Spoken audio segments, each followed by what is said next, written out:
به امید روزی که فردا هم دل مردم به ما بسوزن. یادتان باشه هیچ کس را مستغنی ندانیم. مثلا ما یک عالم نیستم، فکر کنید ما یک عالم هستم.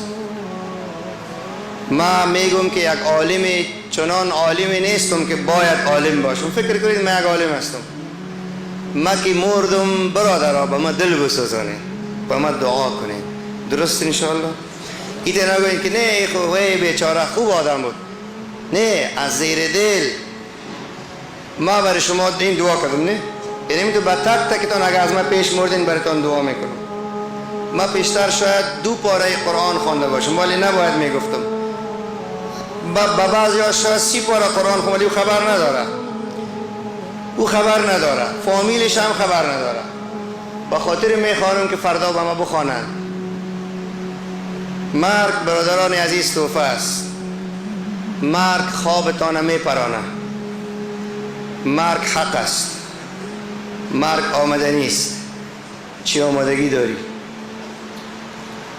در قبر چی داری جوان؟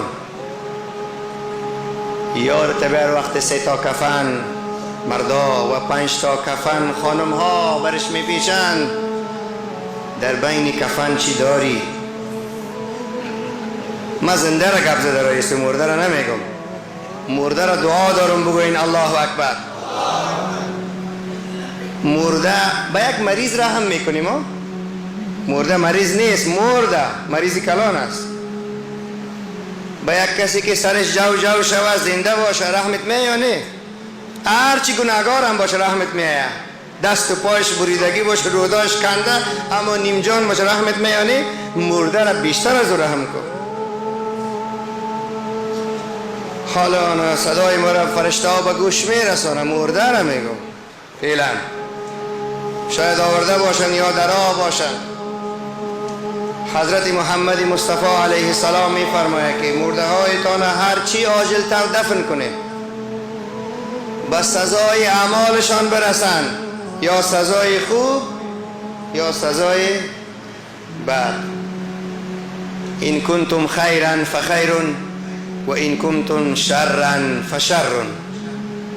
اگر خیر کردین جایزه تان خیر است و اگر شر کردین جایزه تان شر است، و شرطی که الله رحم نکنه.